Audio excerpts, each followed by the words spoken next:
Sy and I have known each other for, gosh, I don't know how many years. We met at a conference, either Passive House conference or Living Future, through our mutual friend Brandon Weiss, builder here in Chicago, who's done a bunch of passive houses with me, and now he's off at Devel doing some really cool modular stuff. I'm sure you guys know Brandon.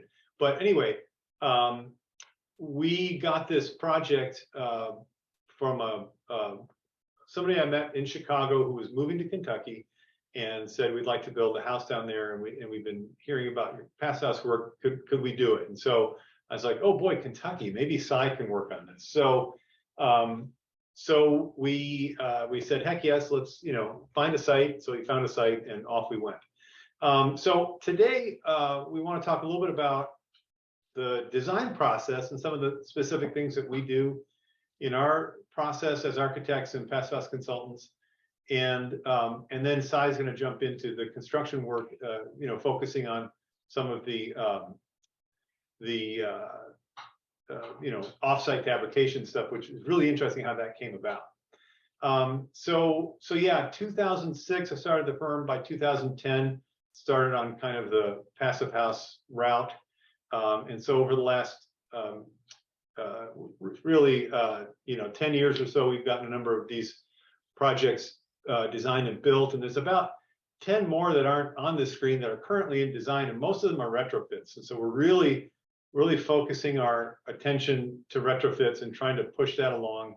I see it as really our most pressing and important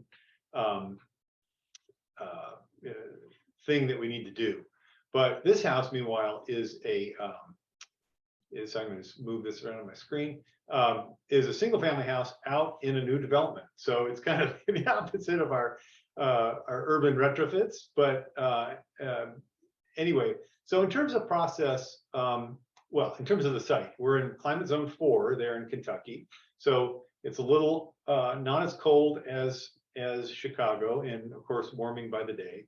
The house is a house for a family of 6, and they wanted a sort of detached, semi-conditioned space for exercise room and workshop outside of the enclosure, and they wanted to be able to get to net zero energy on site.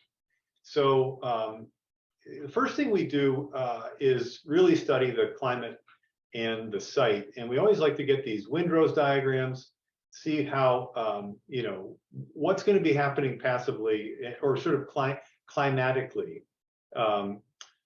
on the site. And so the windrows diagrams, there's a whole kind of dashboard we put together, and I couldn't find it for this.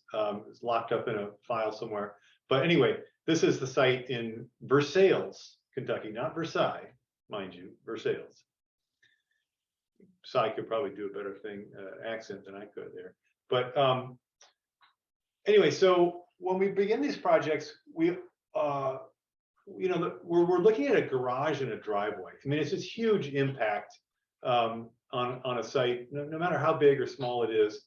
And so how that sits relative to the building and how it faces the sun and how it'll be able to enjoy views. These things are really delicate. And so we really start with options. These are 4. We actually had 5, I think, or maybe there was a 5A or something like that.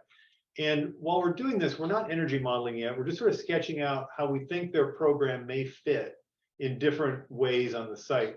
But we're always thinking about compactness, because we know it's a good idea from both a building economy and energy efficiency to be compact. And orientation, we want to be facing more to the south. So like all of 1, 2, and 4 have really good southern aspects. Number 3 we knew didn't, but we were thinking about maybe roof shape could kind of help offset that, or we'd be careful with east and west shading. So we kind of have in the back of our minds how we think this is going to work from an energy standpoint, but we want to try it out with the owners to really get a feel for what they're seeing. And these all come with little quick SketchUp models like this that let them see kind of like how these pieces might go together. So this is the scheme that won. I think that was scheme 4. So we're sort of plopping it on a Google Earth type site, and so we're working just kind of conceptual model. same time, then we start to dive into a scheme, and then we're starting to get some dimensions that we can start to energy model this. So, but first we want to kind of see if we can get, let's say, a nice, really simple form, or if we have to start bumping things to work with, program. And a lot of times we'll look at the second floor and what needs to happen for the number of bedrooms. The kids' bedrooms and bath with a study up on the second floor and kind of a communal space works and kind of sets a footprint. But the first floor needed to be just a little bit different. So there's always a question about whether you're going to expand or try to shrink one floor to get everything to just beautifully line up, or if you're going to let things flex a little bit and have what an old boss of mine used to call saddlebags. So so you can see that we actually have a second floor which is significantly smaller than the first floor. The stair bumps out, and then there's this little volume here that bumps out for the utility room. So normally we were really doctrinaire about avoiding those things because simplicity for airtightness, but we've learned that we can tape seams and we can make these things work. So anyway, yeah, this is how the plan worked out. The garage does not have an air connection to the house. You walk in a covered porch to get into the kind of mudroom utility room, but there's a front porch, front entry, and then back patio facing south. It was important to us in the design that we create this kind of notch in the building to create an outdoor space that's sort of enclosed by building what Christopher Alexander in pattern language like to call positive outdoor space. And then just to drop another name, what Jay Appleton in his landscape book called A Place of Prospect and Refuge, where you can see without being seen. It's this beautiful primal idea, which I'd love to go on about, but we don't have a lot of time. So anyway, then we take it into ArchiCAD. So it's a BIM program, building information modeling.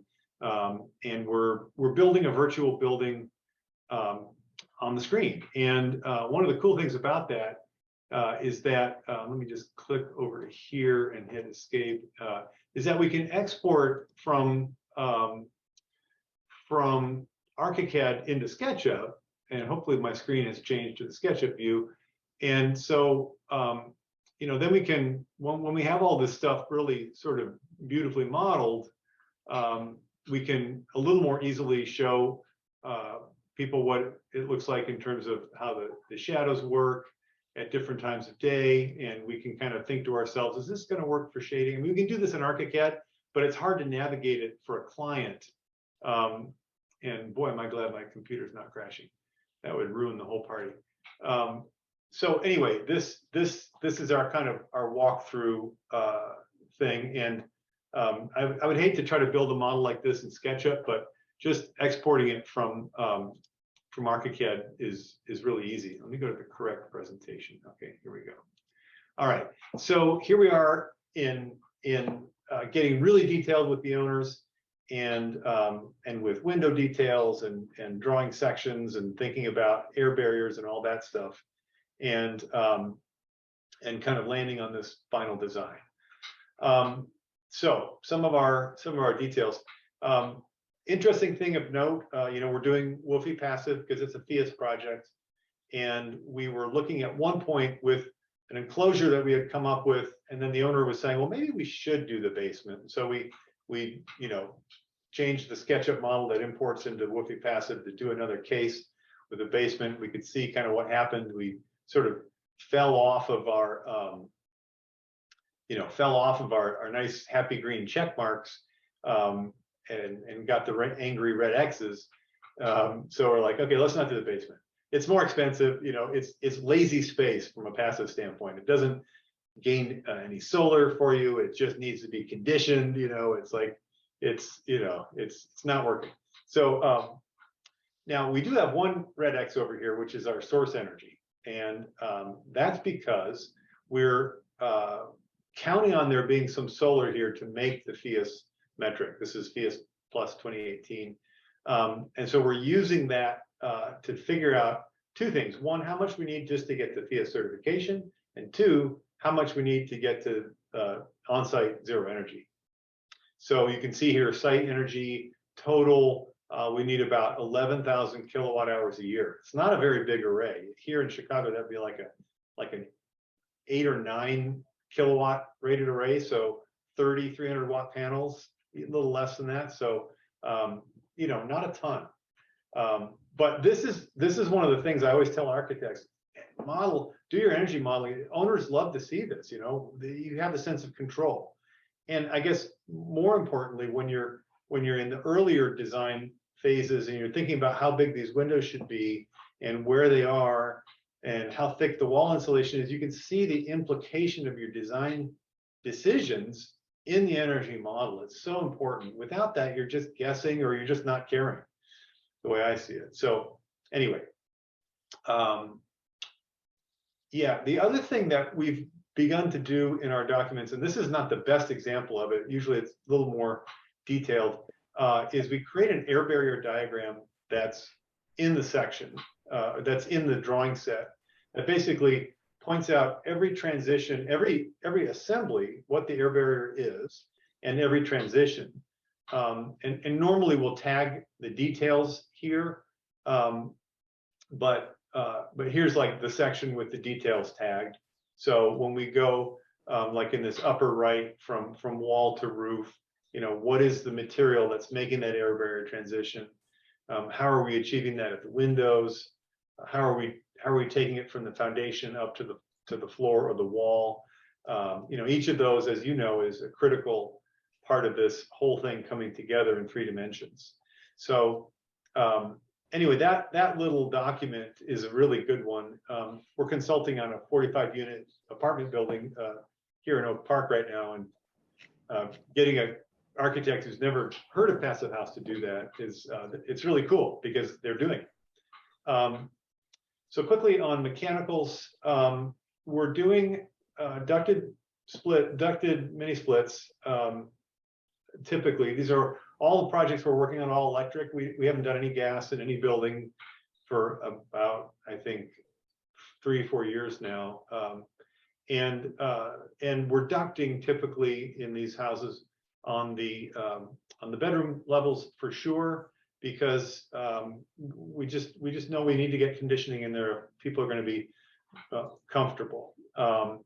So on the second floor, we can see this little kind of cruciform. That's a soffit area over the closets, and that's where we hide the ducts that run, you know, and shoot air into the bedrooms. And this is one of the beauties of passive. If you have a really well insulated enclosure, you don't need to get the air right to the outside wall because it's freezing cold. You can just blow from the inside and let it travel through.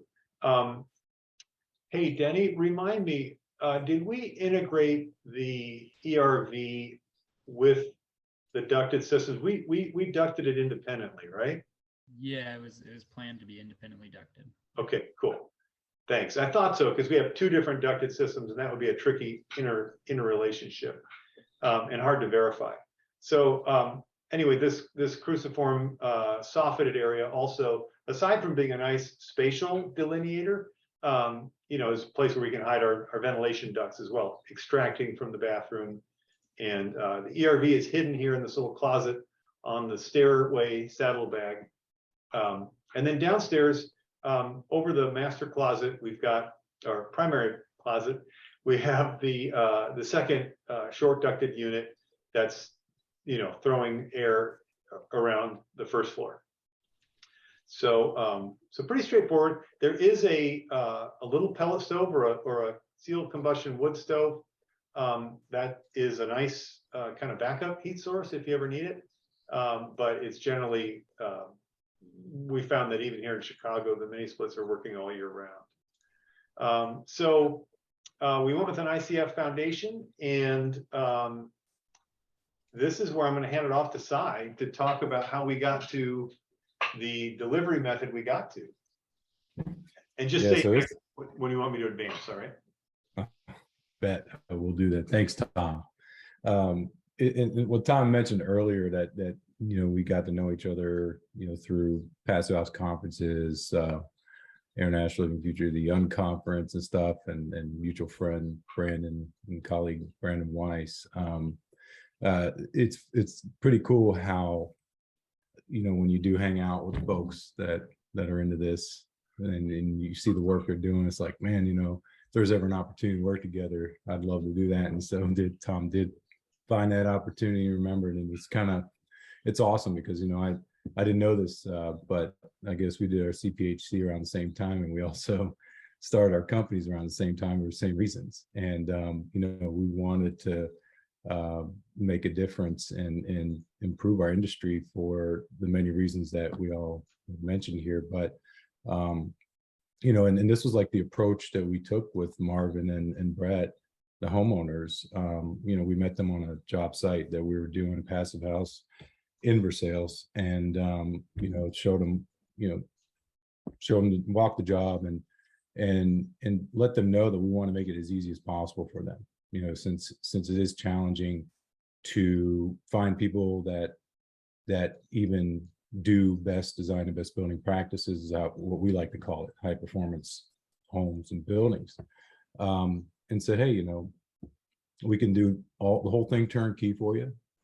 We can also provide other services like, do shell, consult, whatever, you all like, whatever you're comfortable with. And I think Marvin had said at the time that he was interested in doing some of the interior things, like maybe us doing the entire shell, getting it dried in, and then them just kind of moving on and on their own schedule and funding, and finishing the inside. And so, but we approached it as a turnkey, and we were pricing. And what's really cool too is being a CPHC and a CPHB. Working with other CPHCs and great designers like Tom and Denny, these conversations were very seamless. They were easy, they were quick, they were there wasn't any learning curve. We had a lot of conversations about construction means and methods, because we do construction in different states, and your trades do things a little bit differently everywhere. And so Tom and Denny were very open to how things are easily done in Kentucky, and we're trying to really minimize that learning curve. And so we were able to come up with certain like these designs. I mean, ICF was something that we've done for a while, self-performing, and we also have a sub when we want to do bigger stuff. But when the pandemic happened, essentially we were pricing, I think, doing cost analysis, getting close to CDs. I think it was at CDs, and we priced it for final price to get into a contract and build it. And lo and behold, we were like 15% over. So, and that really threw things off. And Marvin's a financial analyst, and he's done this spreadsheet that blew my mind. I mean, I thought he was like an engineer or something, but it just didn't. The numbers obviously weren't where they needed to be. And he said, man, we might have to not do this. And I said, if I'm recalling correctly, I was like, that's, you guys can do this. I said, you all hired one of the best architectural firms out there. And it's not a joke. I mean, these plans that Tom and Denny put together are so well detailed that, if you can read these and you can have good conversations with them, you can build off these, without a whole lot of questions. And I told them, I was like, we can do whatever y'all need to make it happen. We can consult you if you want to build it yourself. If you want to GC it yourself, we can consult you. We could be your sub, because since we started our company in 2006, there wasn't anyone doing any of these scopes of work. We had to do them ourselves. So we learned them, we practiced them, we self-perform, we still do a lot of it. But now after 16 years, we're seeing hey, we've also had a lot of our colleagues in our industry come asking for help, and or be a part of our teams, and that's where we're moving towards. But Marvin and Brett wanted to move in that direction, and we ended up actually having a lot of talking shop a lot about them self-performing this. We talked through this, and they actually did this work right here that you see on the screen.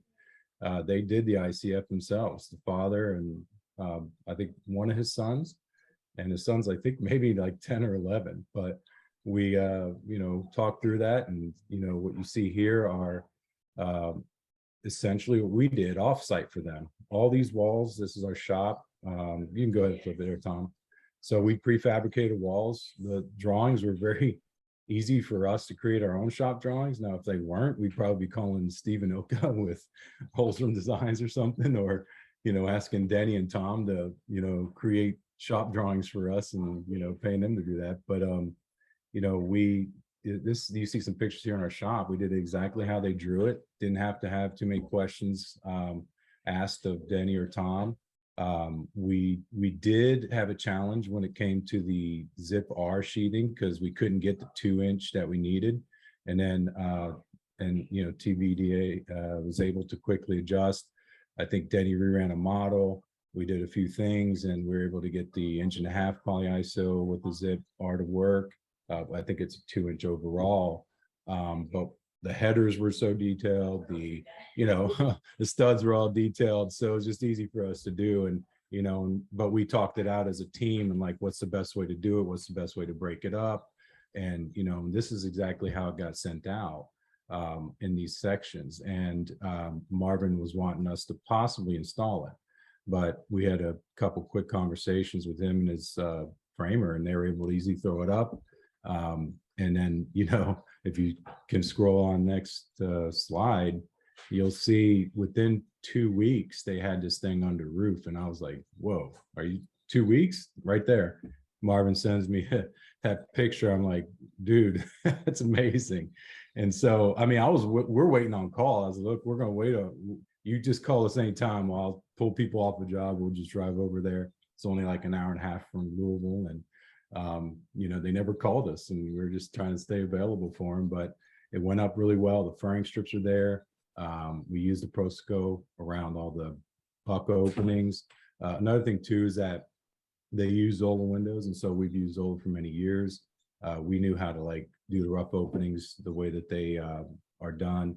Plus Tom and Denny knew how to actually put the correct rough openings for installation. And that was something too that we were going to do that later on, was install their triple pane high performance windows. But just having some conversations with them, they felt confident enough and they did it themselves. And so I think there's a picture here with his son. I think you showed that. That right there, one of his sons. It's very encouraging me to see something like that, because when I grew up, as soon as I could, I think, just walk or whatever in elementary school, my dad took me to job sites, and I would work with them. And I felt like, a responsible young man, even though I was just a kid. But those things have stuck with me, and it's always been something that I'll remember for the rest of my life. And it's actually put me in a direction that I've gone. And this inspires me to believe that, this young man here and his brother may be the future of Passive House and best design and best building practices. And so I'm hoping that Marvin maybe, continues to build for others, and his sons and family members continue this. But we were texting, I think yesterday or last night. No, it was this morning. He texted me, said, frame inspection got passed and had no issues. And this is something that I love about doing these walls, is that when we do them like this, Tim McDonald says it best, like stealth design, stealth construction. It's like Tom and Denny did this stealth design. It's like simple. People in the field, they don't know any different. They see studs, whatever. They don't know how it happened. It's open. All the trades can do what they need to do inside there with rough ends. But we have this high performance wall. And I think when it's said and done, I think it's around our 35 or 40. I can't remember, and they will be able to tell me. But in general, it can come out there, and it doesn't really skip a beat when it comes to inspections. We didn't have to have any inspections in our warehouse. We shipped it out that way. Most framers are typically used to doing wall panels. We're working with other designers. There's an awesome designer in New York, Nava, and we're talking. Hopefully we'll have maybe some conversations with their framer, and if numbers, we're going to compare numbers, them doing in the field, us doing in the warehouse, and see what works out. And if there's still some hesitance, we'll put it up. But we were just trying to make it all easier for people, and this is very encouraging for us to see, for a homeowner to be able to do this. I'm just going to jump in here. This is second floor. You can see we have Intello on the underside of scissor trusses. That's our air barrier, and then you can see these kind of softened area where the bedroom doors go in between the closets. So that's where our ducts are going to run. And yeah, just kind of getting this stuff planned out in advance is kind of what it's all about. We got right soft the duct, you know, the manual J, manual D software, so we could make sure our duct sizes were going to be in the ballpark on site. We still ask mechanical contractors to, you know, verify before they install, but just, you know, you just want to know that everything's going to fit. They're not going to get in the field and start having major headaches. So yeah, so there's the, not the latest picture. There was one that got this morning. I didn't get into the set that actually has siding on it. It's looking like it's pretty close to being finished. So yeah, and then if I just escape out of here again and head over to the ArchiCAD or the SketchUp, it's just great for us to see, you know, when we're looking at these. Sorry, I'm trying to get to this other scene, but it's behind it. There we go, scene 5. It's going to walk through walls. You know, some of these like really key spaces and moments in the house. It's like going. It's like Christmas every day when you know you get to show up on a job site and see that, because there it is. That's that moment happening. That's going to be their indoor outdoor connection, and you know, that harmonizing with the natural environments, what it's all about. So it's just great when you know that it's working for you from an energy standpoint, as well as you know, from a you know, standpoint of beauty and sense of home.